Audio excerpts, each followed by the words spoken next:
My name is Monay White. I'm a student at Bushon Middle School, and today I have the pleasure of introducing our monitor, Bonnie Newman Davis. Bonnie Newman Davis' extensive experience as a reporter, copy editor, and editor spans several decades. Davis spent nearly 20 years with the Richmond Times-Dispatch and Richmond News Leader of Virginia in various reporting and editing positions. She also has worked for newspapers in Kentucky, North Carolina, and Michigan, as well as in digital news for MSNBC and BlackAmericanWeb.com. From May 2024, Bonnie was managing editor from the Richmond Free Press in Richmond, Virginia. She currently is an editor at large for Charlottesville Tomorrow as a digital news operation based in Charlottesville, Virginia. In addition, Bonnie has served as a journalist professor at several universities, including VCU, NC, A&T, UNC, Chapel Hill, Norfolk State, and Washington and Lee. She is executive director of the nonprofit BND Institute of Media and Culture. She and her book, Truth Tellers, The Power of Presence of Black Women Journalists since 1960 was published in 2022. Bonnie is a graduate of North Carolina A&T State University and earned a master's degree in journalism from the University of Michigan. Pine Grove Project was born in Montclair, New Jersey on April 10, 1943. Her family moved into the Pine Grove community of Cumberland County, Virginia, and she attended the segregated two-room Pine Grove Elementary School, now a National Historic Landmark, along with her siblings. She walked 3.5 miles each day. With honors, she later graduated from Luther P. Jackson High School. Also, Virginia State College received a bachelor's degree of science in library science, with a minor in history and a master's of education in educational media in 1978. She also graduated from honors from Virginia Union University Samuel DeWitt School of Theology and currently serves as an associate minister at Good Shepherd Baptist Church in Richmond. She is a wife, mother, and grandmother, fortunate to love and to be loved by numerous spiritual daughters, sons, sisters, and brothers. She proudly shares that she has been active in the social justice movement since she was 17 and is 82. And don't feel no ways tired, as the Black Gospel song says. She participated in weekly marches, sit-ins, organizing events, and student-led initiatives for social justice, taught by the best to be a resistor during the nonviolent movement. Dr. Abernathy, Dr. King, Reverend Vernon Johns, and other civil rights leaders to use our bodies and our voices to courageously confront the evils of injustice with dignity, silence, love, and persistence. She never stopped fighting because the struggles never stop. Environmental justice, which I see as linked to racial justice, has become my latest work of passion. One of the primary aims of AMMD Pine Grove Project is to bring the national consciousness between environmental and racial justice by focusing on protecting and preserving the environment and the historic culture resources in historical Black and Indigenous communities. I am the author of 9 published children's and educational books, several of which received awards, and I have also been blessed to receive awards during my professional career as an educator. Writer and community servants that include 1991 REB Awards for Teaching Excellence, 1997 Cable Educator of the Year, 1996 Virginia Hero Richmond Branch NAACP, 2004 Richmond Freedom Fund of Civil Rights, and Maggie L. Walker Historical Foundation Distinguished Services awarded in 2004.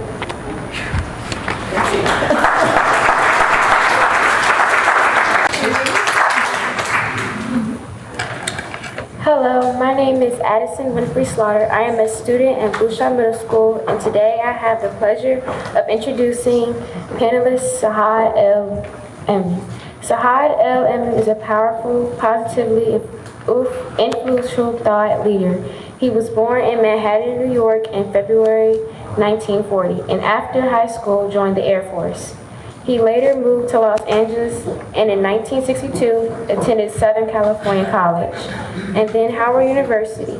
His student activism necessitated transfer to Yale University, where he earned a dual degree in law and economics in 1969. When he first arrived to Richmond, he was one of only 12 African American attorneys. Mr. El Amin has remained active as a civic and social justice leader throughout his career and personal life. He was General Counsel for the Nation of Islam to 1975 to 1979 in Chicago. He was a law school professor at Howard University. He worked on the Curtis Holt voting and annexation case in the 1970s, and he served as a council city representative for the 6th District of Richmond from 1998 until 2003. His legal services included employee rights advocacy. Last week, he was featured in the Richmond Free Press, noting efforts to prevent the demolition of the historic Richmond Community Hospital buildings, with hopes to make it a center of health, wellness. Saad El Amin is a husband and father to five children, 10 grandchildren, and 1 great-grandchild.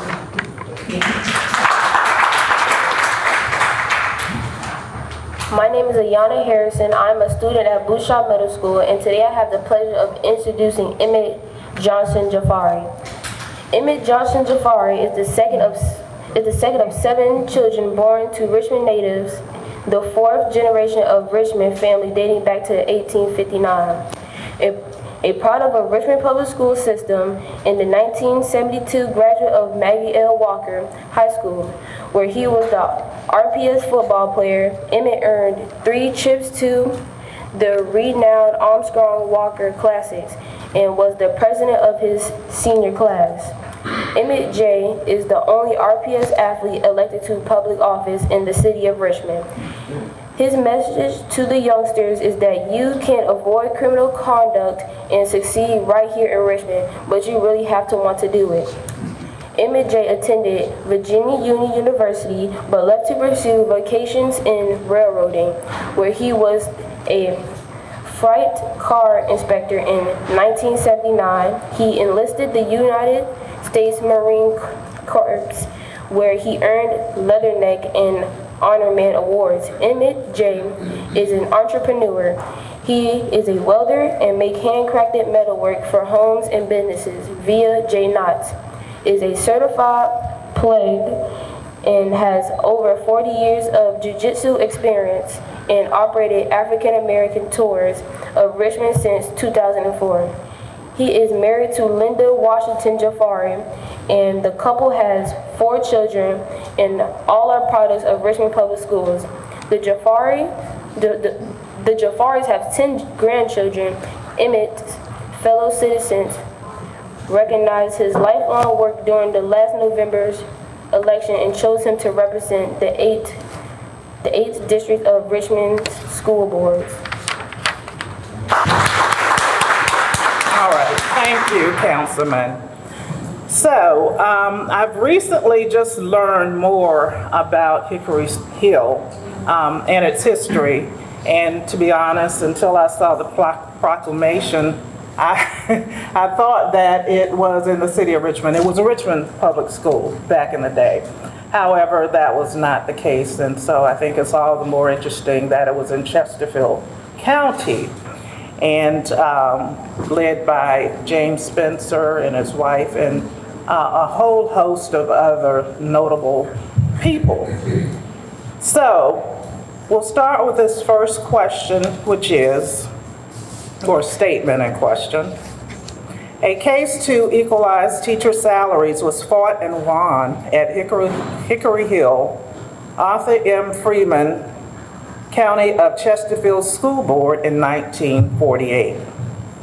Cases such as these around the state, often led by the Virginia Teachers Association, were precursors to the famous Brown versus Board of Education decision that integrated education. Legal means were a way toward equity during that era and into the 1960s, when women such as Betty Elizabeth Boyer Cooper's actions spurred the city's full school segregation or desegregation. Legal systems and the courts appear to be backing down from political challenges at this time. So, panelists, and we'll start with Mr. El Amin.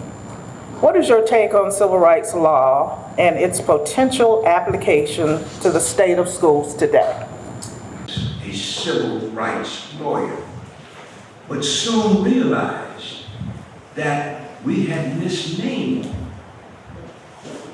this effort because it was the human rights of people of African descent that were destroyed in this nation from 1619 to present.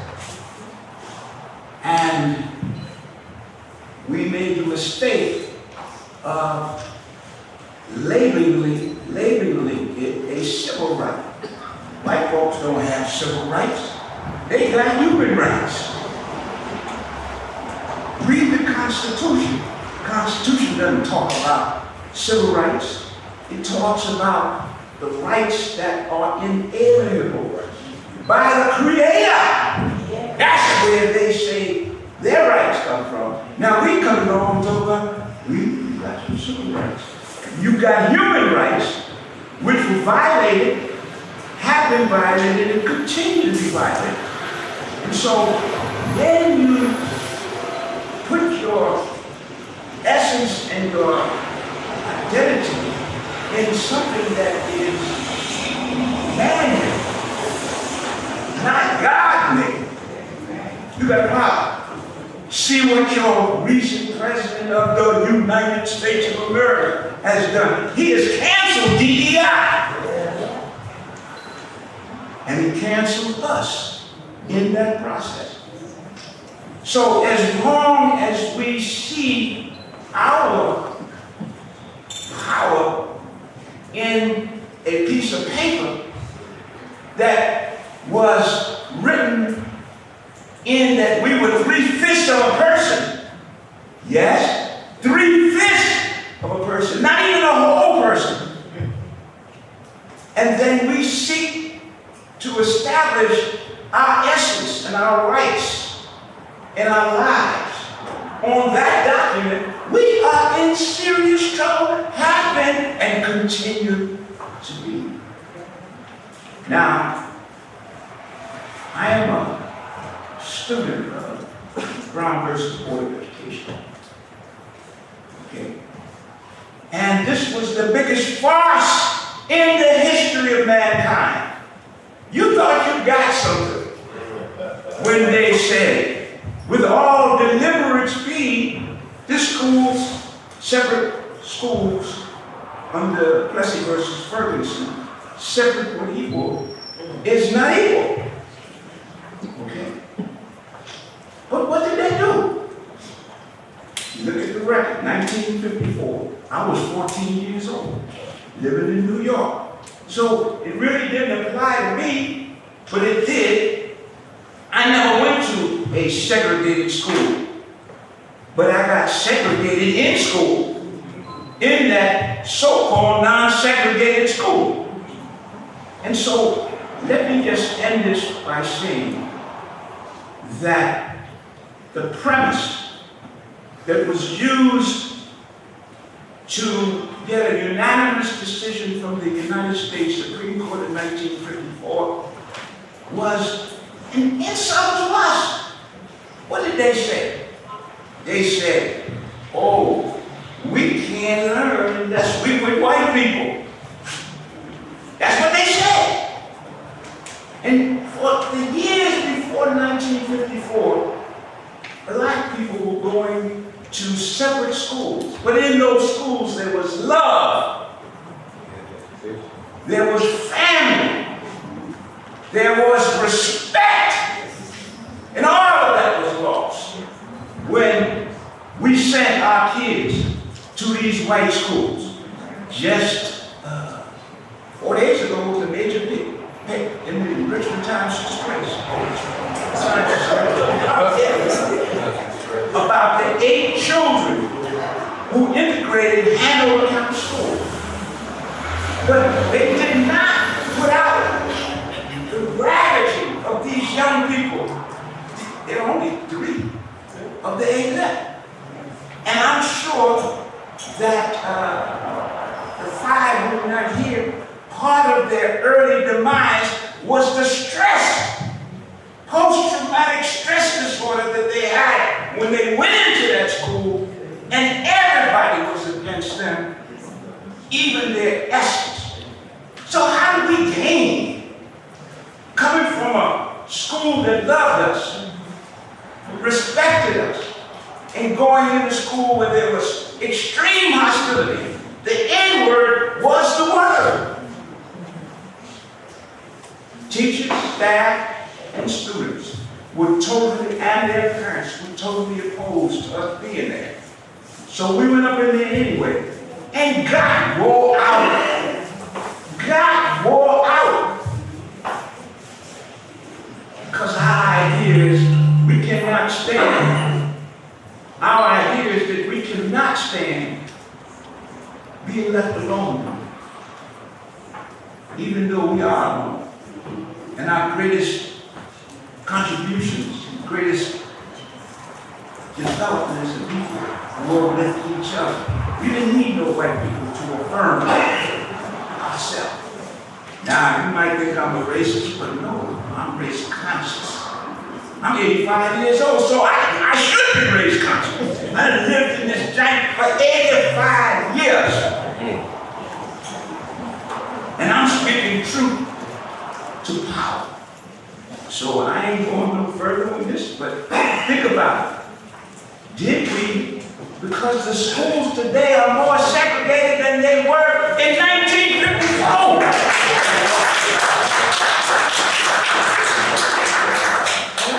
All right, thank you. Thank you. This burn tower proposed on the site where the field is behind us. The outcry, the comments that were about community, about history, about why does this need to be here?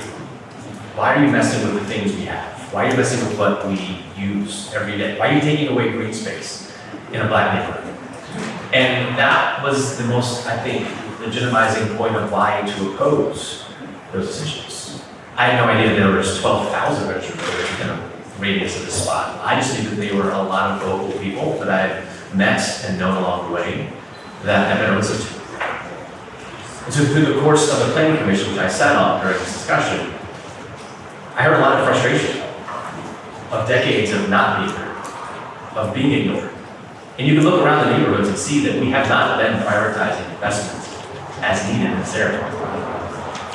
Infrastructure for roads, sidewalks, safety, public safety aspects. You can look around and walk through the neighborhoods, as I did last year as a candidate for mayor, and see where people are frustrated. And so when the burn tower comes up, while it might not seem like a big picture topic, it is. And I think it's up to your elected officials to not only know in the moment why it's important, but to know the history and context about why this decision is the right decision to make. And so when I motioned in that meeting, you could have heard the air leave the room when I said I motioned to deny this proposal for the burn tower.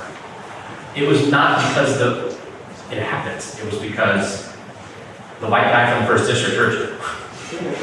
And I said, no, this is not a good project. There's better we can do. There's better that you deserve for that conversation.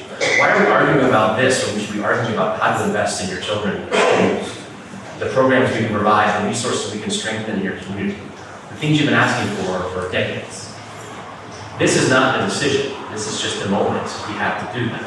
I think the question you have to ask your elected officials is, why are we waiting for a project like this to be the one thing that saves you? There's work we can do every day. Your city government should be, and can be, and needs to be doing that. And so for me, when I sat there in that room and I heard the voice of opposition, and I also saw they weren't going to show up as people in my district. When people in my district, from first district, and near West End don't like something, they show up with droves. And then they get really mad when it's really.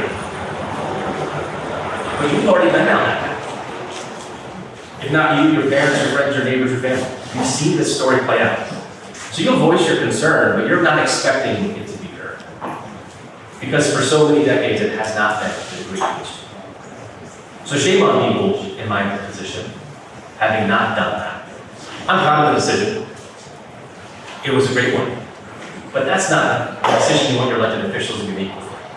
It's bigger than that. Where is our plan here? Where are we coming together to talk about your priorities? I'm really proud of the participatory budget initiative. To create a channel for which you can, as a neighborhood, come together and say, I want to spend $3 million in my neighborhood. I want to fix that sidewalk. I want to plant that tree. I want to put in that street light so I can walk home safe. I want a bus stop that actually has a bus that comes to it so I can get to and from the places I need to. Heaven forbid we get you a grocery store, plans for other resources you need. The problem we get into is we know the things you need. But where's the answer to doing that? No, we're going to argue about a burn down. You should be expecting us today in this conversation to be fighting for the things you need and demanding for things. And it's not that I'm going to be a white savior and say, but the position of power that we have as 9 voting people, listening to the voice of 12,000 voters in Southside, is our job. And so what is your voice? What is the thing you want to see us do? Because I believe that in this conversation, what we want to do is important. I want to touch on the previous question real quickly. While I was on First District and State Council the last 8 years, when I took office in 2017, the bond support deal with the West Hampton school site, where Betty Cooper fought the fight to get to where her daughter could go to school. And being able to meet Daisy and to be able to see her plaque go up in Thomas Jefferson High School as the first Black student to graduate. And then he's saying, I'm going to save that school building that you first stepped into. So if you haven't been to Libby and Patterson, there's a Stride statue that I fought for that commemorates the moment of that first day at school. When you're right, not everybody wanted her to be there. But you know what I do know? Over time, she had a lot of friends. A lot of advocates that fought with her and supported her through that. People that came to me to make sure that we did the right thing. So you have a lot of advocates across the city, across the street. They hear you, they've heard you, they are supporters of the thing you have. The reason why that statue is able to be put up at that corner in my neighborhood, at this intersection that's traveled every day by tens of thousands of people, is because it's an historic moment for Virginia. It's where racial segregation lines were crossed for Virginia public schools, not just Richmond, Virginia. And so the powerful moment is that we need to celebrate the things that happened. Remember what it took to get them done. Because Betty told me, don't put my name on that. If it wasn't me, there was somebody else who's going to fight the same fight. We were ready to do the right thing. And to your point, Mr. Amin, it's human rights that we're fighting for. It's equality for everybody to have the same path to success, economic mobility, and all the things we need. So I'm here before you because of the things that I've helped try to shape and change, stand up for, do the right thing with. Every elected leader should be able to have that same message and voice for you, and if they're not, you should question why they're not.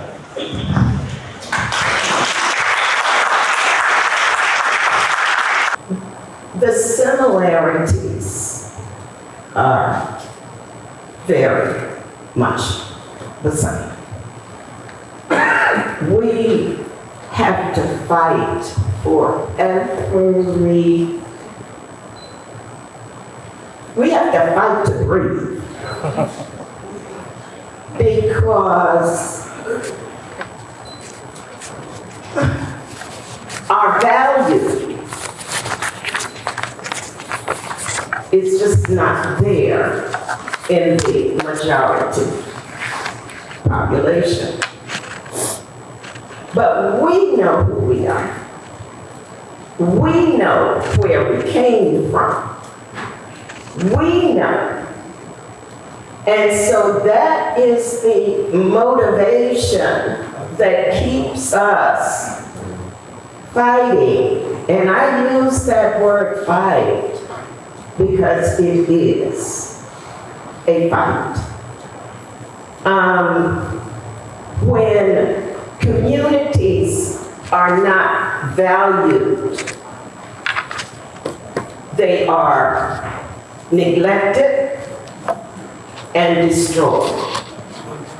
But I come from a little rural community in Cumberland County, Cartersville, Virginia, that my people built. Whether it was the plantations or the schools or the churches, we built Pine Grove. Free labor built Pine Grove. So let's not get that twisted and keep that in mind. And I heard somebody say that, folk trying to cancel. You cannot cancel Muriel Branch.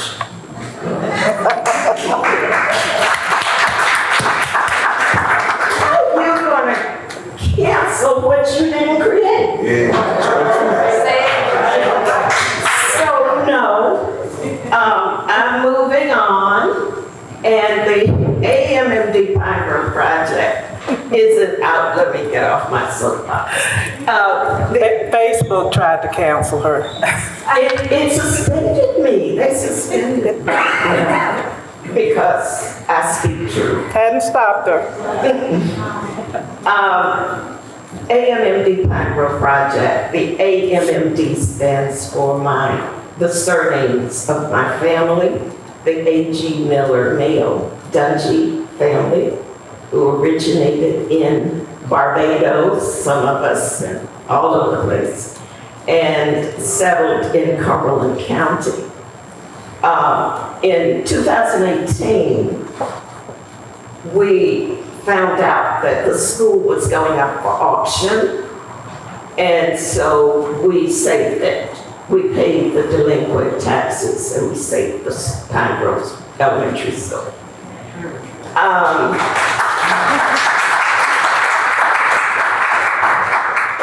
With an eye to restore it as once again the hub of that community. You see, you had churches and you had schools.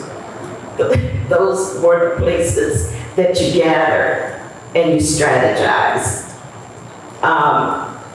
Then a month later, we found out that Green Ridge Recycling wanted to build a 1,200 acre, you talking about the burn center? Landfill. Adjacent to our little 4 acres. And so then our strategy had to change from preservation to protection.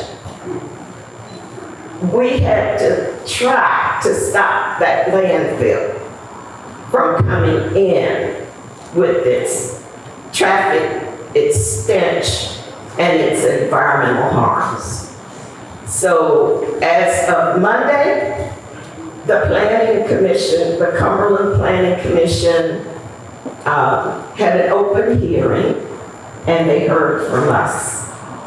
Public hearing, and they denied the permit, the conditional use permit.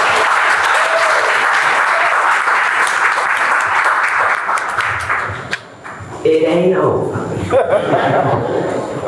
We have to go now before the Board of Supervisors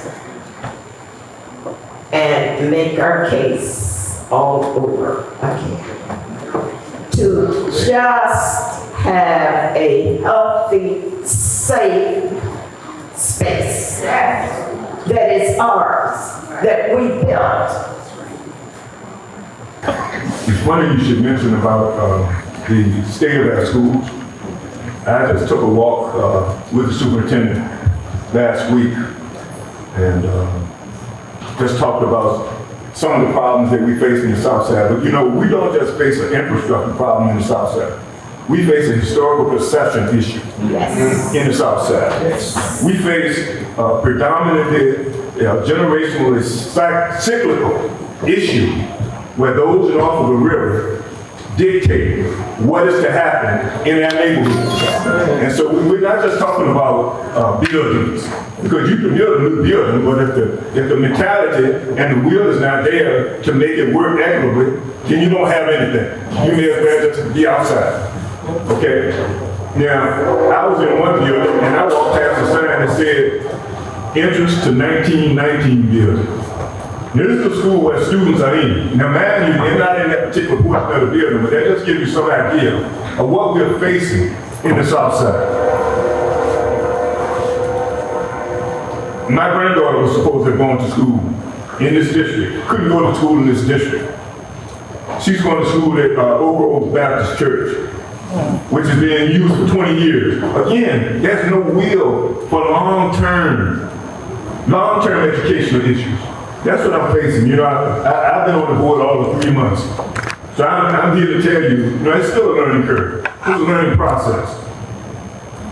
Saad indicated that, he was 85. I just had my 71st birthday. I've been walking the streets of Richmond for 71 years.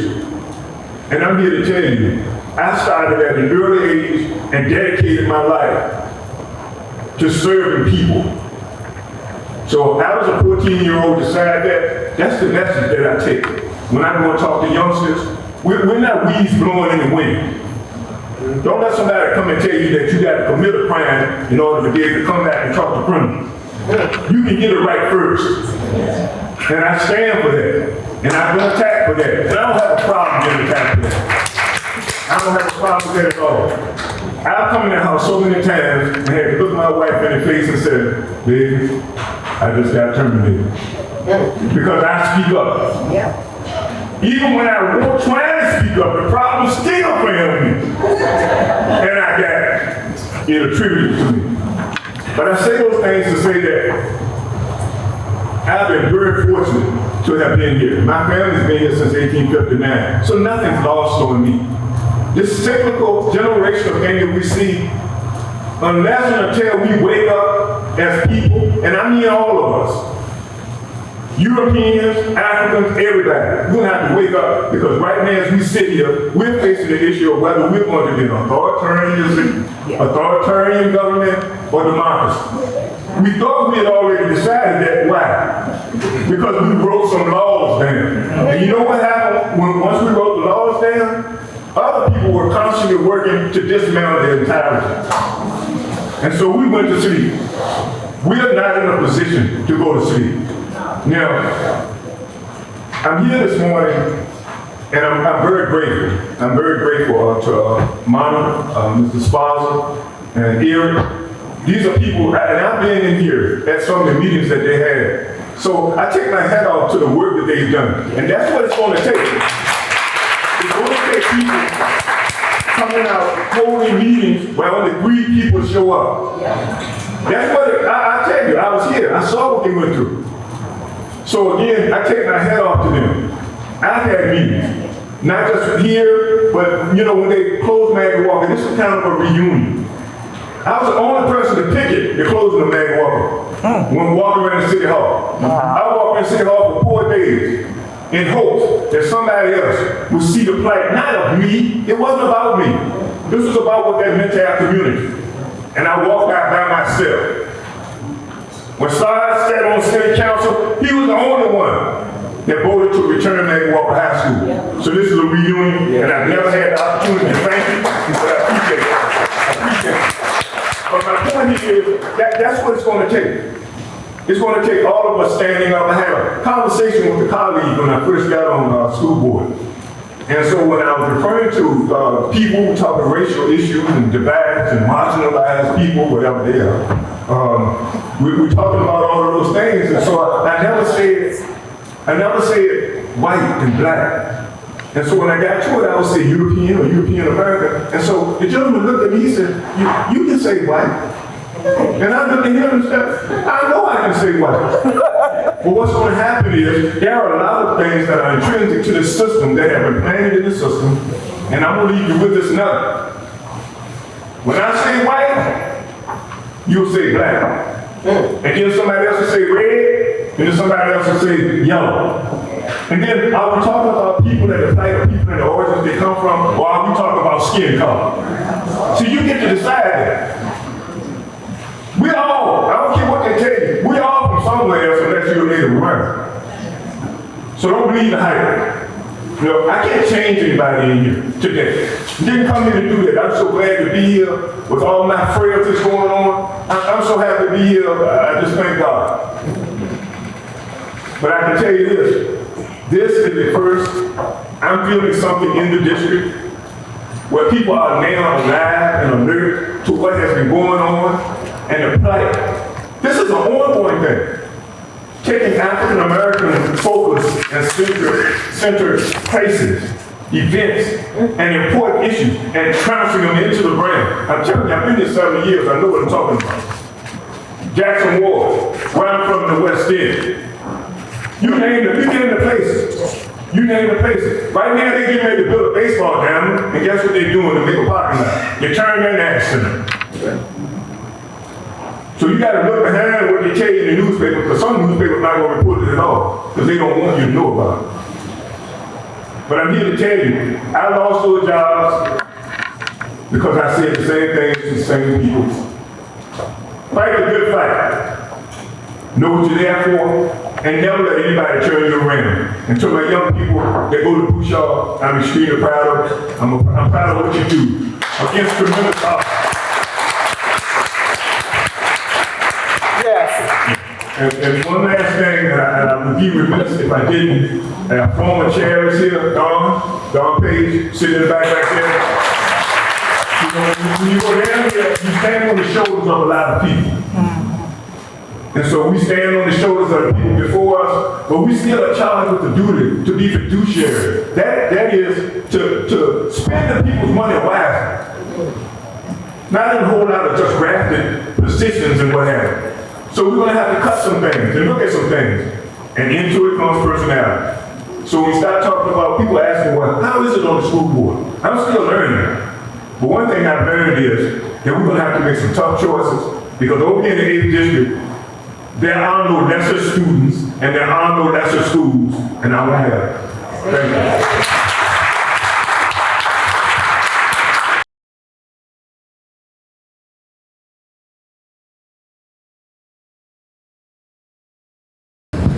Of the Chesterfield Historical Society and also a past board member. My involvement in the preservation effort was that I worked with the group, with the preservation committee, who documented the 100-year history of the Hickory Hill School.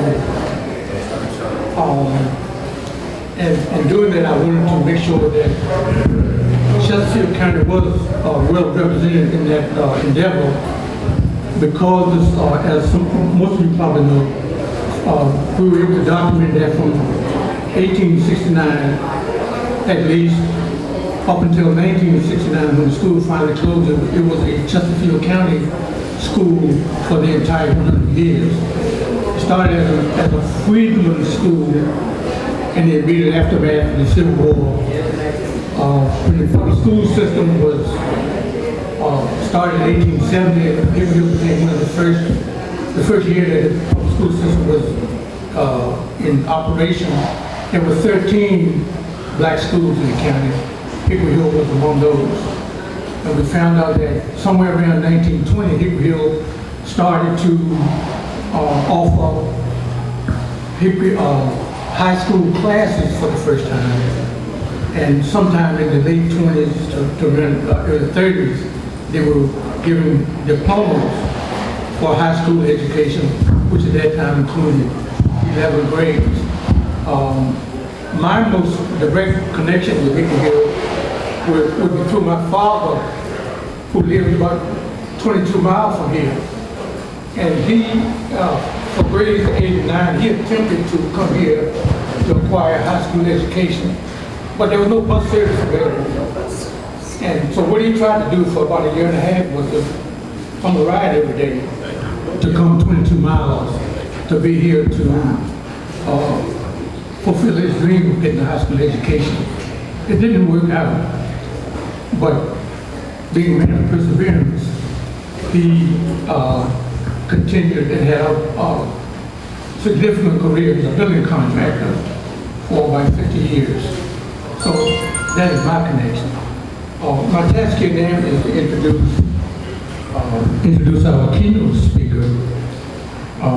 And first of all, I have to say that the committee who chose this distinguished lady could not have done any better in choosing someone to give us some perspective on what has taken place up to this point, and to give us a charge and challenge for what we might do as we go forward from this place. Dr. Colita Nichols Fairfax is a distinguished scholar, historian, and preservationist. She's a native of Richmond, Virginia, a graduate of John Marshall High School. She began her post-secondary education by taking a Bachelor of Social Work at Howard University. She did a Master of Social Work at Rutgers, New Jersey, and she did a Master of Arts and a PhD in American Studies at Temple University. Along the way, she has become quite a prolific writer, and just a couple samples of what she has written. One was the African American experience in colonial Virginia, essays on the 1619 arrival and the legacy of slavery. She also wrote the foreword to the guidebook to Virginia's African American historical markers. As a respected author and scholar, she served as editorial board member, article reviewer, and book reviewer for about a dozen different professional journals.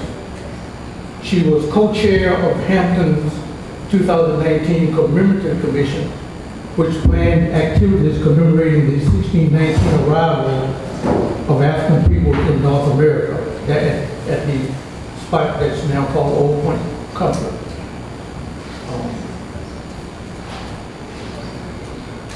She was on the board of the Commission for State Statues in the United States Capitol. Representing Virginia, she was tasked with removing and replacing the Robert E. Lee statue in Statuary Hall in the Capitol building.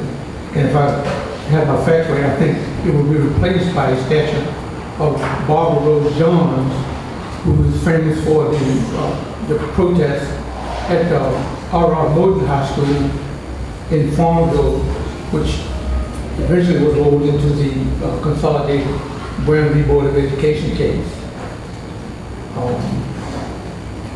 She was co-founder of the Barrett Peak Heritage Foundation, which worked to restore the state headquarters of the Virginia Federation of Colored Women's Clubs and preserving African American historical cemeteries in Hampton. Along her academic trail, she was an inaugural fellow in the Center for African American Public Policy at Norfolk State University. And since 1999, she has progressed through positions of associate professor, assistant professor, and now full professor in the Ethelyn R. Strong School of Social Work at Norfolk State University. It is my pleasure to present to you the former chairman of the Virginia Board of Historical Resources, Dr. Colita Nichols, Fairfax. Good afternoon. Good afternoon to you. Good afternoon. It's just always so wonderful for me to be back in Richmond. I'm in and out of Richmond. I skip along. I'm still very connected to the city of Richmond. My mother, who is a retired school teacher from Henrico County, is here. And my father, my late father, was the late Reverend Dr. Paul Nichols. He pastored Good Shepherd Baptist Church for 30 years, and he was the 8th dean of the School of Theology at Virginia Union University. And so I grew up on that campus. I'm delighted to be here. Also, I really want to extend a big pink and green hug to some of the folks in the back, and especially Don Curry Page, my dear friend. I see that the mayor has arrived. Mr. Mayor, I haven't met you, but thank you for being here.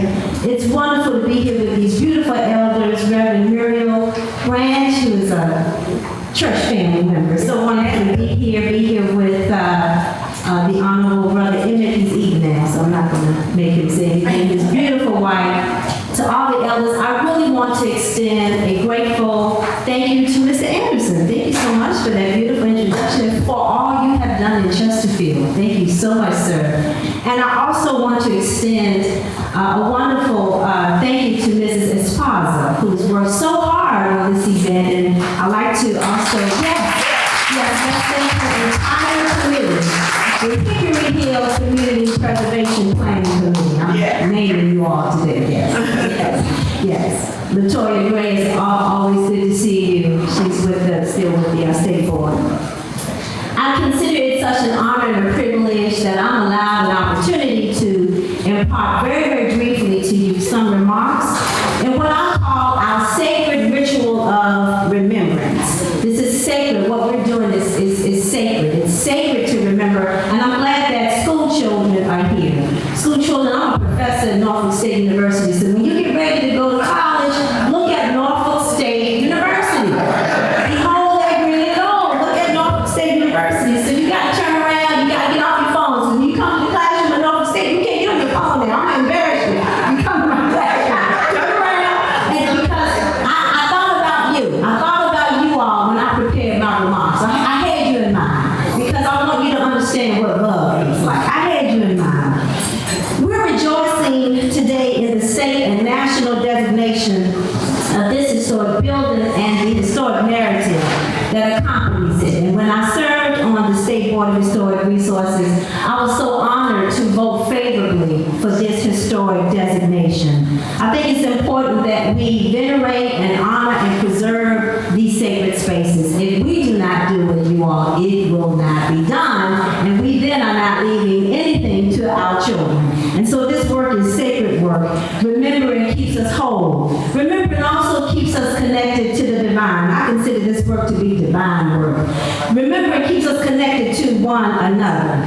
Remembering maintains our collective memory, honors the sacrifices of generations before us, and helps us also to keep a little piece of ourselves for the future, for generations after us. Hickory Hill was created in a liberated space, consecrated by the sweat and toil of parents and leaders in the community who rejected second-class citizenship of Black children and ensured that this space that we are in would be developed, and that this space we are in would not only educate children, but socialize the community. So in the segregated narrative, when you were educated, you were not only educating the pupil, the entire community then was socialized. I think we're missing that piece today. We should not forget that. We also shouldn't forget people who raised money for the school, built the school, cleaned the school, taught in the school, volunteered resources and talents in the school, safeguarded the school landscape, even when it closed.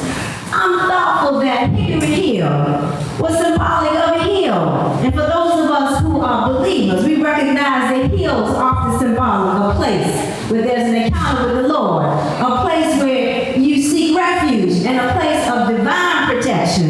And so Hickory Hill represents a hill because the blessing of an education is a blessing extended from the Lord. We recognize the spiritual essence of where we are in Hickory Hill. A hill underscores the future exaltation of God's kingdom and the centrality of His presence. So when you will come into school, you not only receive academic learning, you receive moral learning, you receive religious instruction, you receive lessons in traditions, lessons in your culture, you receive lessons in etiquette. You then was connected to the community, and so when you were being educated, it wasn't about the test, it wasn't about the SOL, it wasn't only about the grade, it was about then what you would do when you would then exit that place and go into the community. That was the kind of education that students received, not only at Hickory Hill, but at the other segregated schools, particularly around the Commonwealth of Virginia. Let's go on to the year 1869. In 1869 was affiliated with not only the early landscape of what would become Hickory Hill, it also meant that it was the year that black men was able to get the right to vote. It was also the same year that black community leaders gathered with a mission and purpose of providing the black community with educational opportunities very central to its purpose. So emerging from the Civil War ended 1865, but also, let's not forget, black people were emerging from the war of enslavement. Typically, we don't talk about enslavement as a war, because it was young people. It was a war upon our bodies, a war upon our culture, a war upon our families, a war upon our sensibilities. But the response, young people, don't miss this, the response then to the war is that we built community. The response to oppression is to build. That's the response. So don't ever linger in oppression. The response is to build. The response is to create institutions. And that's exactly what our ancestors did. Black community leaders, as Mr. Anderson alluded to in Chesterfield County, supported the partnership of the African American Educational League Association, the Teachers Association, and the goal to create a 4-room school for elementary school-age children, which was erected in 1915. Now, the other really important piece about Hickory Hill is that as the work and the growth of the school continued, it created a partnership with the Daniel Webster Davis High School, which was the laboratory school connected with Virginia State. Anybody from VSU? Hell State. And how did this partnership happen? Oftentimes we talk about James Preston Spencer, but his wife, Evie Carpenter Spencer, was a professor at Virginia State. Don't listen. So the proximity then of HBCU Virginia State underscored teacher training and pupil development in surrounding counties. The lab school then placed school-age children in proximity with college students. We're missing that today. I don't understand that. And this synergy developed and aided then in preparing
years ago, but I called her. She said the teachers made a point, listen, the teachers made a point of building a sense of community among all of us. So teachers weren't isolating your education.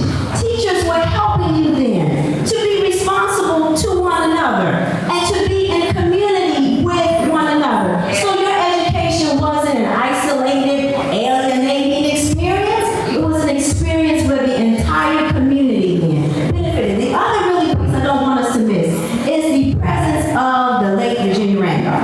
I wrote some articles about Virginia Randolph. Virginia Randolph was the first jeans teacher, and what she did is that she created a model in Henrico County where if you have a school, then you have other activities so that the community is involved in the development of that school. The community, the parents then would learn certain skills that they could use in their gardens, they could use in their homes. What is missing today, my friends, is that we've decided that education is only with the students.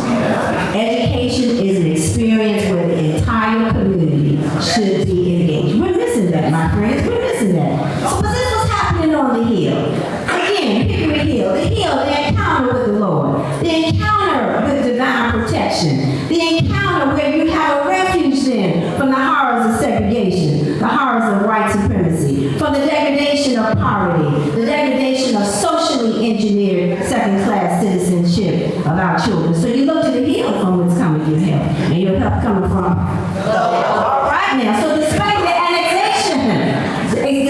annexation of this portion of Chesterfield County becoming the city of Richmond in 1970, the school continued would become a site of special education for mentally disabled students, evolving then into a community center, and now a center of memory and preservation. This is how we honor our long odyssey of freedom. What do you do when you're on a hill? That's Hickory Hill. You continue to venerate this sacred space, young people, by teaching you about the history of those who had you in mind when they built this school. What do you do when you're on a hill? It's called Hickory Hill. I'm looking at a beautiful young ladies right here, and the brother. I see you, brother. We continue to venerate this sacred space. We continue to teach our young people about those who rejected the word no, and those who rejected second-class citizenship, who had you in mind when they built this school. So we occupied this building with all intentionality to ensure that the legacy of Hickory Hill outlives us all. Why? Because the holy hills of heaven calls us. Thank you, Hickory Hill.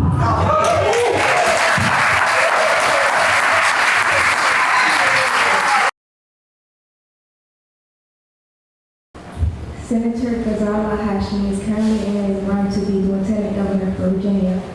She is the first Muslim as a South Asian American to serve in the Virginia Senate as an experienced educator and advocate of the sense and values and social justice. She committed to helping improve the lives of all Virginians. Her legislative priorities include public education, voting rights, and preserving our democracy. Reproductive freedom, gun violence prevention, the environment, housing, and affordable healthcare access. As a 4-year-old, Ghazala immigrated with her mother and older brother from India to the United States, where they joined her father in Georgia, just as he was completing his PhD in international relations and beginning his university teaching career. Ghazala grew up in the small town, college town, at a time when public schools were being desegregated, and so she saw firsthand how communities can be built and dialogue promoted through international efforts to bridge cultural, racial, and socio-economic divides. As graduating as a valedictorian of her high school class and receiving multiple full scholarships and fellowships. Ghazala earned a BA with honors from Social Southern University and her PhD in American Literature from the Emory University in Atlanta. She spent nearly 30 years as a professional teacher, first teacher at the University of Virginia, and then Reynolds Communities College. As her husband Azari has 2 adult daughters who both graduated Chesterfield Country Public Schools, and that's the University of Virginia.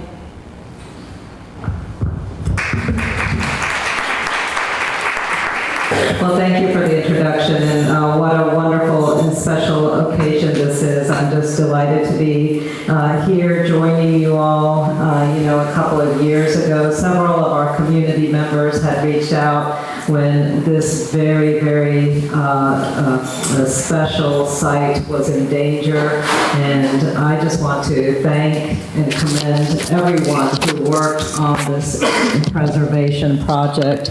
Anytime we lose history, we lose a bit of ourselves, we lose our future and our ability to share stories and communicate the full breadth of our experiences. And so I always like to say we preserve what we value. And anytime we preserve history that has been so much a part of our communities here, we demonstrate what we value. So thank you to everyone who's worked so hard to make this preservation possible. This past session, I was honored to carry a resolution on the Senate side to commend Hickory Hill School. And with your indulgence, I'd like to read that resolution. This is Senate Joint Resolution number 312, and it will be presented here to remain at Hickory Hill.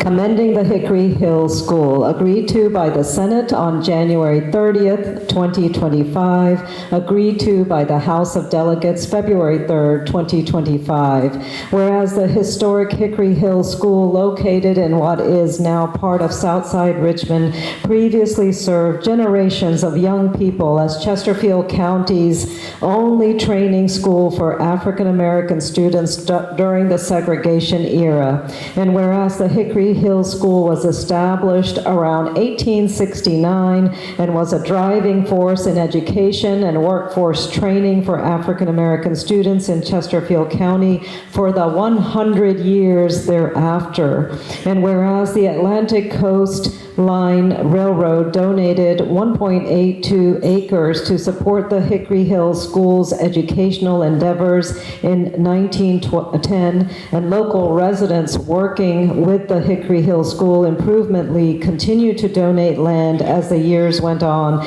And whereas in the 1920s, the Hickory Hill School benefited from the rural school building program of Tuskegee University in partnership with the Julius Rosenwald Fund, and became the first non-city high school for African American students in the Commonwealth. Yes, we can applaud for that. And whereas over the course of its history, the Hickory Hill School operated as a high school, an elementary school, and as the Chesterfield County Training School, training teachers and students in the industrial arts, home economics, agriculture, and academic pursuits. And whereas after the original school building was destroyed by fire in 1938, the Hickory Hill School was reconstructed and became the first brick school building in Chesterfield County with a design by state architect Raymond V. Long. And whereas James Preston Spencer, a local community leader, and his wife Evie Carpenter Spencer, who was a member of the faculty at Virginia State University, donated more land to expand Hickory Hill School in 1938. And whereas that same year, James Spencer began serving as the principal of Hickory Hill School and reaffirmed the school's commitment to excellence, both in academics and community stewardship, and also by serving as president of the Virginia Teachers Association, the Chesterfield County Teachers Association, and the 3rd District for the Virginia Association for Education. And whereas in addition to his contributions to education, James Spencer was a founder of the Virginia Voters League that established local chapters throughout the Commonwealth and challenged the poll tax. He also was a founder of the Chesterfield County branch of the NAACP, which was recognized in the mid-1930s for having the largest membership of any rural branch in the United States. And whereas James Spencer worked with the NAACP Attorney Oliver Hill to represent 3 local teachers, Arthur M. Freeman, Ruby M. DeWitt, and Dorothy T. Reese in a U.S. Court of Appeals case that successfully countered teacher salary discrimination in 1948.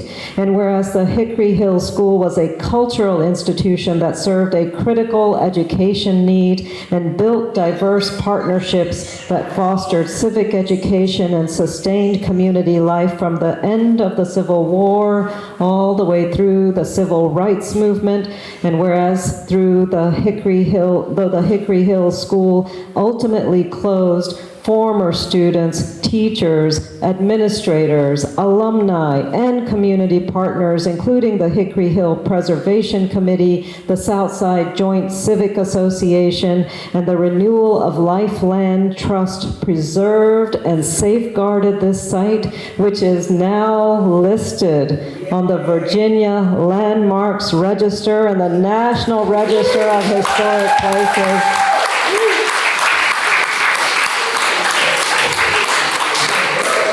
And whereas the Hickory Hill School currently operates as the Hickory Hill Community Center and continues to shape civic and educational values, promotes important social priorities, and builds connections between past, present, and future generations. Now, therefore, be it resolved by the Virginia Senate and the House of Delegates concurring, that the General Assembly hereby commend the Hickory Hill School for its service to generations of African American students in the Richmond region, and be it resolved further that the Clerk of the Senate prepare a copy of this resolution for presentation to the Hickory Hill Community Center as an expression of the General Assembly's admiration for the enduring legacy of the historic Hickory Hill School. Congratulations to everyone.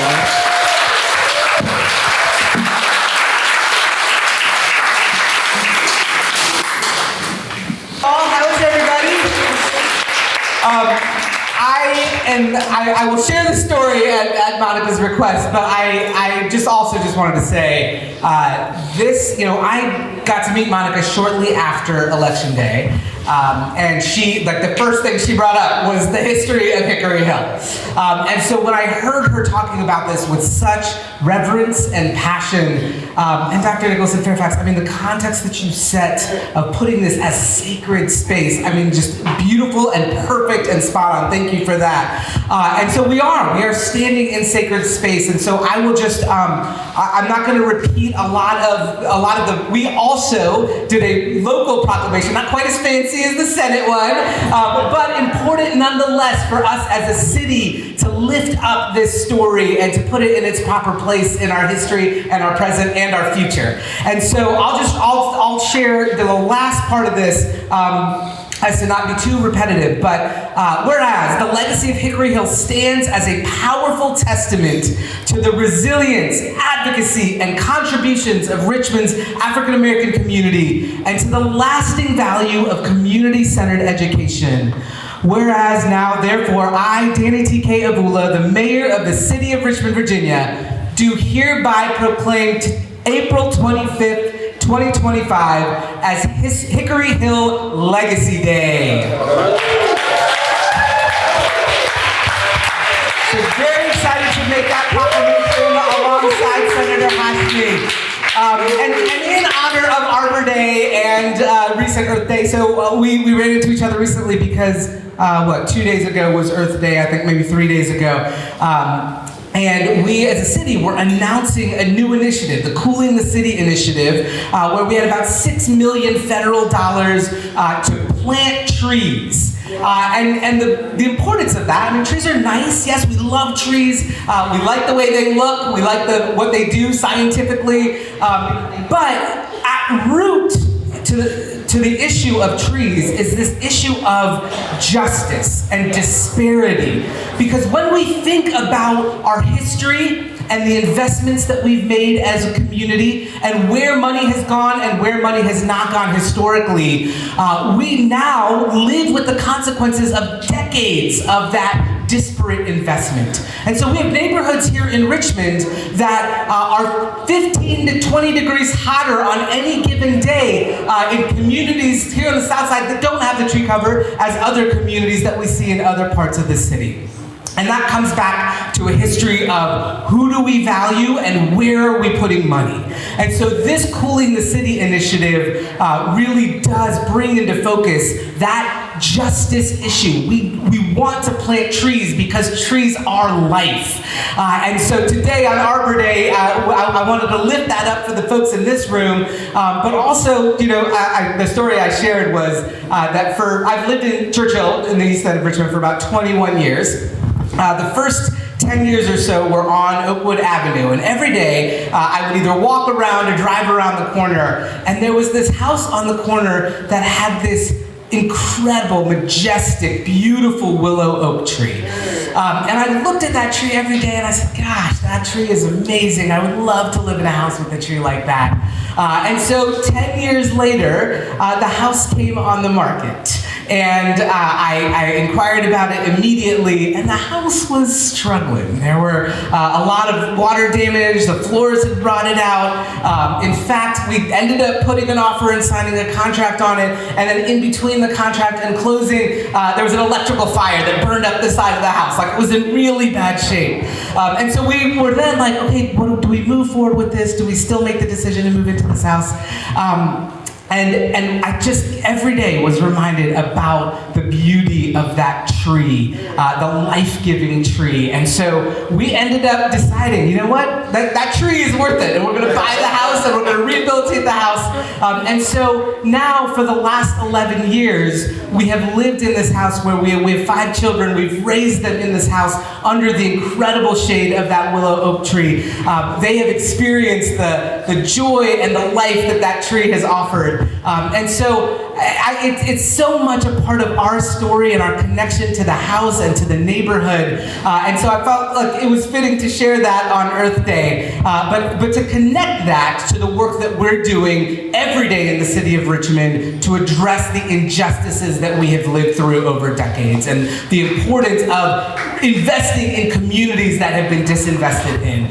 So know that those are some of the stories and the lens that I carry in my role now as the mayor of the city. I have folks like Monica in my ear making sure that I know the stories that we need to uplift and celebrate because as I've said multiple times in multiple venues, you know, this is not just Black history. This is American history. And we need to lift these stories up. So thank you all for everybody who put the work into this, and I hope that it is an appropriate honor to lift this up as Hickory Hill Legacy Day. Thanks so much, everybody.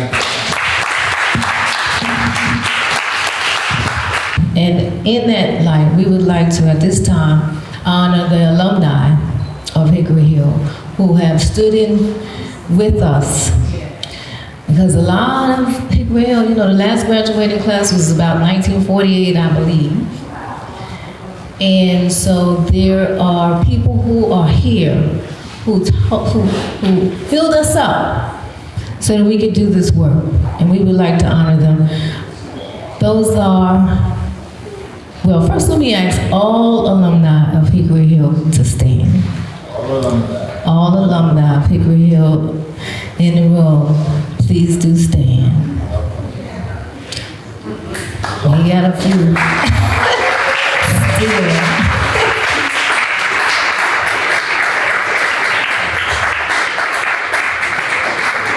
We had several, but you know, we took a little break. Are you able to join us? Come forward. We won't make you climb those stairs, but come on forward.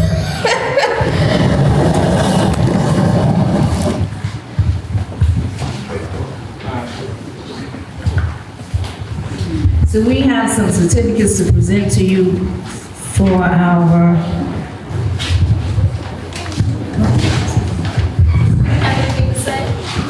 well, we are not really alumni of Hickory Hill School, Hickory Hill High. We were graduates of the elementary, and we went on to Carver High in Chester. But whenever we hear about something that's going on, you know, try to, come on. Ms. Bates? Ms. Bates has always been a modest lady, but we want to thank you and honor you for everything that you have, like I said, poured into us over the years. And it's been many years, and we are so very thankful. Thank you.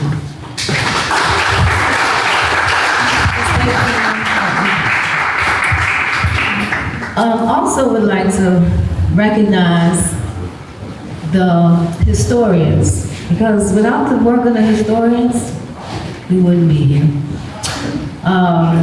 It was a long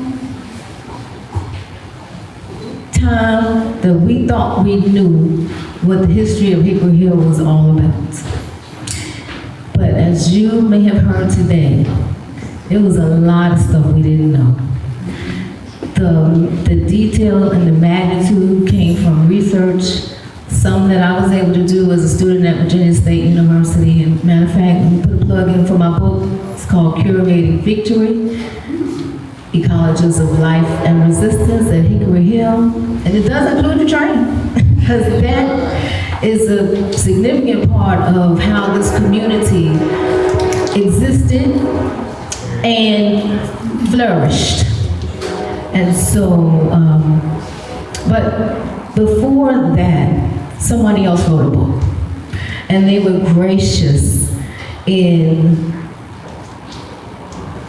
sharing that information with us. And so I would like to honor and recognize Mr. Bernard Anderson and Mr. Charles Poole, who is not here. But Mr. Anderson, please come forward.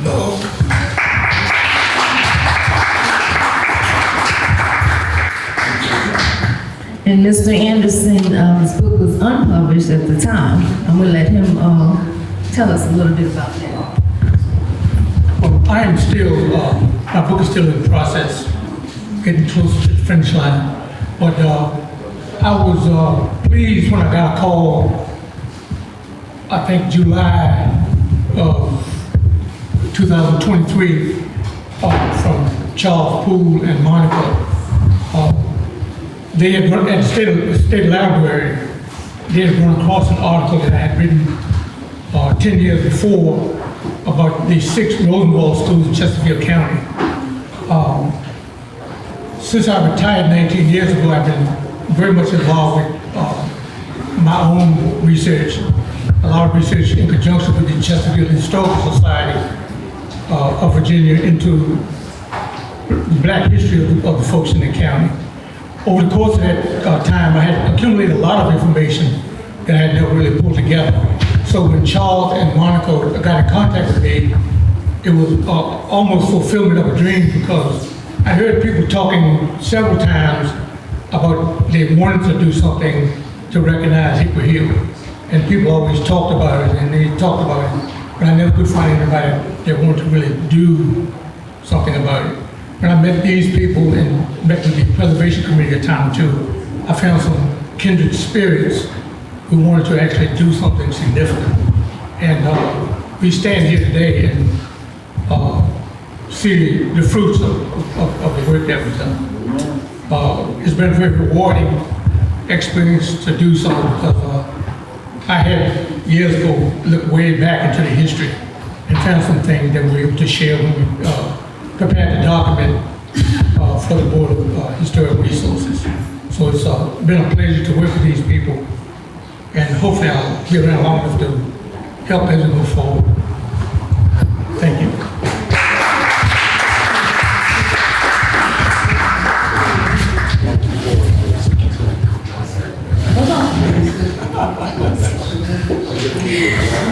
Thank you so much, Mr. Anderson. So, a part of our program also was to recognize the donors who also were phenomenal when we asked for support to recognize Hickory Hill School. And I'm just going to, for the program, read their names. Colette McKeechin, Renewal of Life Land Trust, Southside Relief, Elizabeth Barrett, John and Vanessa Chestnut, Nana D. Esparza, Melody Esparza Gray, Rosalind and Kenneth Gibson, Donald Glazier, Christopher Green, Dexter Green, Antoinette and Robert Harris, Joseph Miller, Mr. and Mrs. E. Payne, Imani J. Esparza Pittman, Sylvia Alexander, Mr. and Mrs. L. M. Baskerville, Mr. and Mrs. Walter and Margaret Brown, M. Ashton Kramer, Dearborn Civic Association, Isa Esparza, Reggie Ford, Earl Gary, Barbara Starkey Goob, Mr. and Mrs. Kelvin Green, Joel White Harrison, Harold Haskins, Theodore Holmes, Nancy Hudson, Eric W. Hunter Sr., Jean Sims Johnson, James Kennard, Mary Lewis, Amelia Leitner, Bertha and Purcell Massenberg, Louise P. McQueen, Mount Olive Baptist Church, Susan Moore, Irene Owens, Gail P. Robinson, Serene Wildlife Sanctuary, Sandra Sims, Jonathan Turner, Jerry Turner, Charles S. Vaughn, Joel L. Whiting, Beverly Winter, Linda Wright, Virgia White, Rosemary Wright. We say thank you.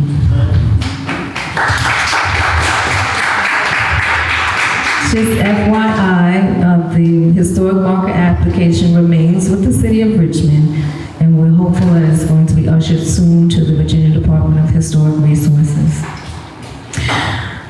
Finally, I just want to say and give thanks. I want to thank everybody who was here, everybody who thought this was important enough to be here, everybody who has contributed to the program in any way, the videographers, the photographers, the registrars, the food servers, the I Care Life, and for the food, for everybody, all of the organizations that are involved to bring this program together. Any closing thoughts anybody wants to share? Thank you. Thank you. Give yourselves a round of applause.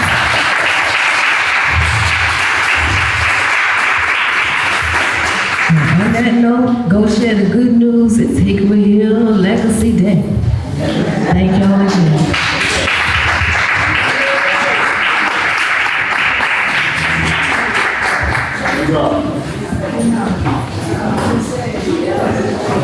The public school superintendent, Ms. Cameras, is here. Appropriately so. Right when we were talking about school comments. On that note, I wanted to recognize the families that were not able to make it here today, but we have them in our thoughts and prayers. James P. Spencer, of course, as you know, he was principal for 30 years. Mariah Yates was another teacher here at Hickory Hill School. Her descendant, who was also a teacher, Thomasina Thomas, we give her honor and praise.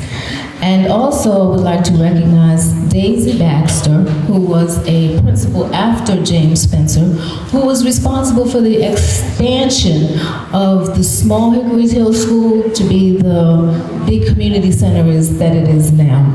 So let's give them a round of applause as well. And on that that note, I would like to now turn the program over again to Mr. Eric Hunter Jr. Bluetooth disconnected. Bluetooth pairing.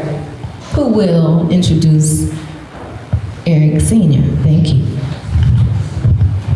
Awesome. Thank you so much, Monica. And thanks everyone for coming in again today.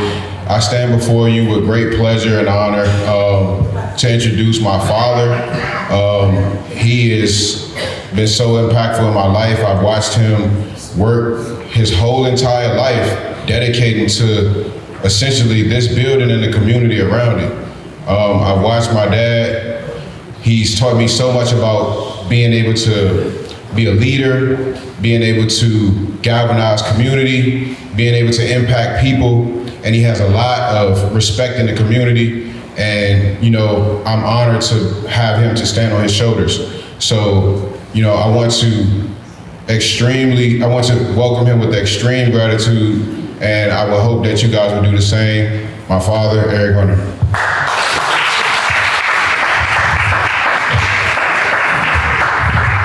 Good afternoon, everybody. I finally get my opportunity to talk. I wrote down something, but I'm not gonna do that to y'all.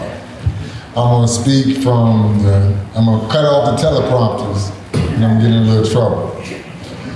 My task today was to tell y'all how all this got started. And a lot of y'all that's in this room already know. I served as the chairman of our neighborhood teams process, the Broad Rock team, for many years. And one day, an esteemed and distinguished lady that I honor and love dearly, her name is Geneva Austin. She came by my home and picked me up to go to the meeting one night. And Collingwood is right down the street. So we had to come by this building. This building was boarded up.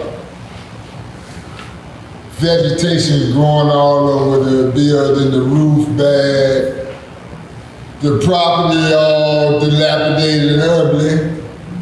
She said to me when we was back, she said, it's a shame how the city let that building go down. She said, you know, I was a student there when I was a child. It was the only black high school in Chesterfield County. I said, oh, wow. That's interesting. She said, we should make it our community center because we was looking for a community center in Southside because we didn't have one. All we had was the little huts, you know, that kids can walk up to and get some out of. Nothing like this. So she became the chair of that committee, that subcommittee. And a bunch of us joined it, I was a part of it, including Monica and myself. And here we are today, sitting in this wonderful space, having this awesome gathering to talk about from where we have been to where we're going. My mother used to say that the proof of the pudding is in the eating. So, as we can see today, the work of combined community efforts, what the result can be. I'm unapologetically Christian. I'm unashamedly African American. I'm unapologetically Christian. I don't work for a lot of people. I only work for African American people. I don't dislike other people, I don't exclude other people. But my talent that God gave me is committed to the advancement of us, to get a seat at the table. I'm not trying to knock anybody else down. I mean, I'm being honest with you because I'm going forward with this. We don't knock anyone else down. All is welcome and valued. We just want to be able to speak from our voices about the things that's relevant in our communities, about institutions that our forefathers fought for to put in place that we might have an opportunity. And it's our responsibility to take care of those things, to cultivate them, to pass them along to our children. I want to thank my son for that awesome introduction.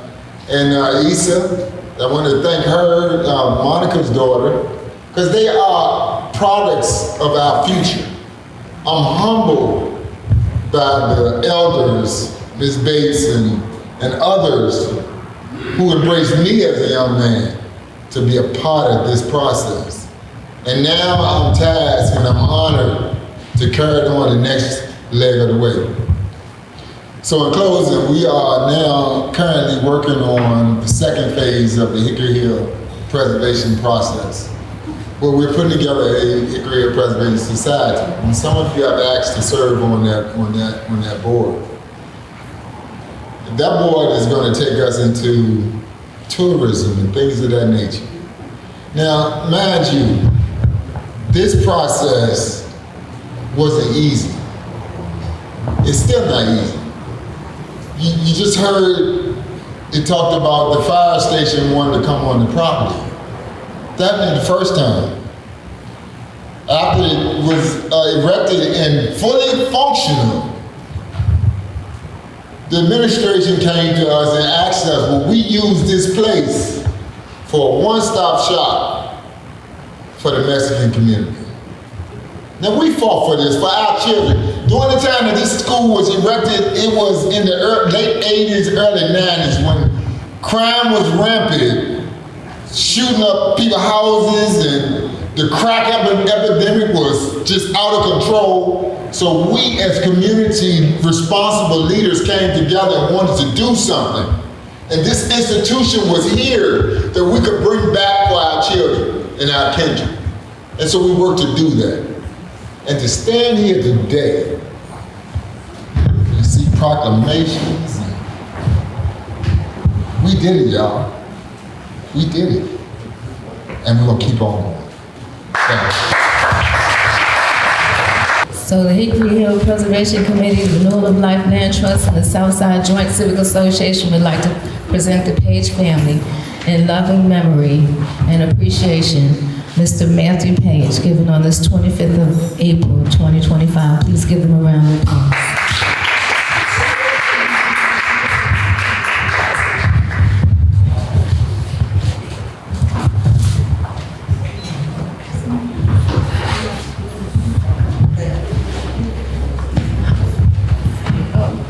Thank you. We're very honored. We feel very blessed and very honored to be recognized. Our grandfather, Matthew R. Page, as we fondly called Papa Mac, or Papu. He instilled in us a sense of, great sense of family, community, togetherness. He instilled pride in us. They were quite a prideful family who accomplished a lot. And we're grateful for his contributions. We're grateful for his memory, and we're proud to be here. And we are proud to accept this honor for our grandfather, Matthew R. Page.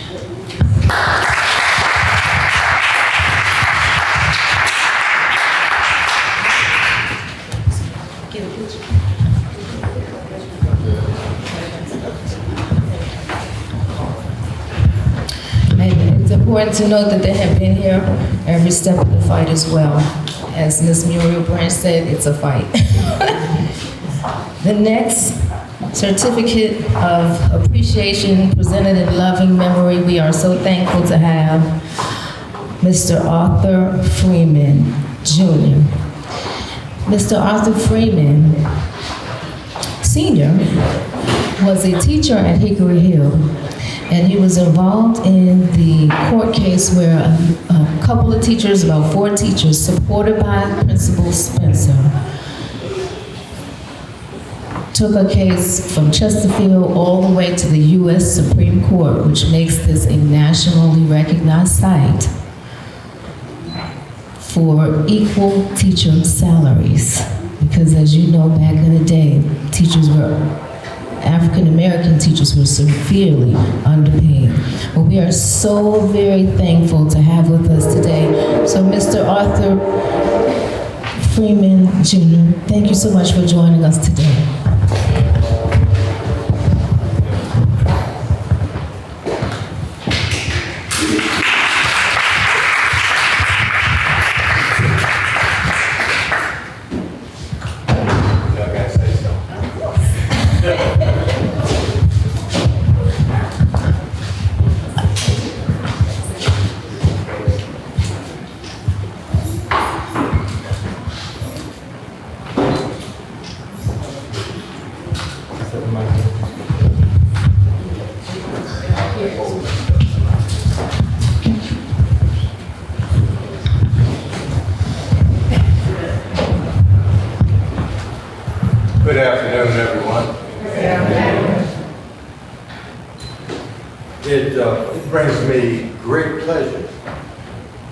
to just have a few words on this afternoon,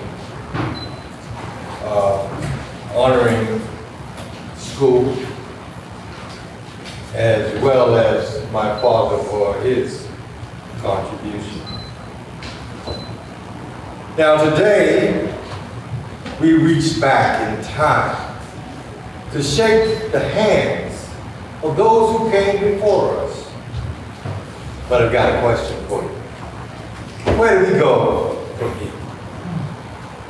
During its time, Hickory Hill School well served its purpose in educating our ancestors to become productive citizens in society.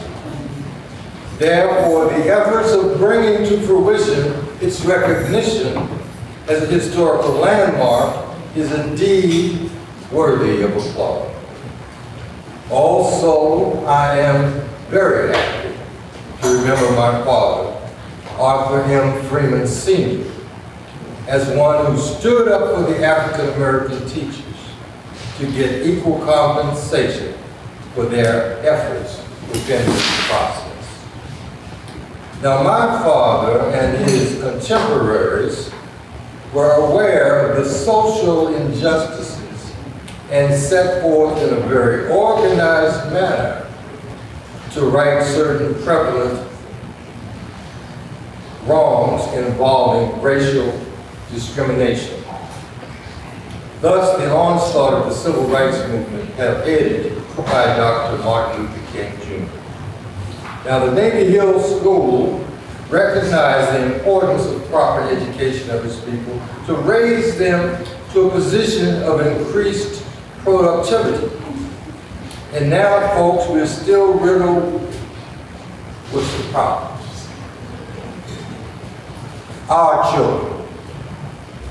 children find themselves in poverty, miseducation, lack of adequate medical care, substandard housing, crime, addictions, and incarceration. All done by design, folks, to keep the rich richer and the poor exactly where they are. You see, a form of hidden slavery still exists today. Have we been indoctrinated to believe untruths about ourselves? Yes. All true history and information has been hidden from us to make us believe that we are inferior, when in truth, our people were the first on earth from which all civilization and intelligence rose. The information is there and easily accessible to all. We need to re-educate our children to the facts that their ancestors were the builders of society. The kings, the engineers, the architects, the great physicians, mathematicians, the source of all knowledge. I believe that in the Hickory Hill School, this type of education may have been started to give its students a greater sense of self-worth. But has it been carried on in the schools of today? We already know the answer. So, where do we go from here? Expose our children to the information, to the vast resources that tells our true history. Our story, not his story. Educate them such that they will be and have a true sense of worth to become the most productive citizens in society. Be certain they will understand and are able to deal with all the present prejudices in society today. give them a plan for success, and stick with them. Be there to support them all the way. Education is the great equalizer for us. Hickory Hill School did its part during its time. So tell me, where did it go?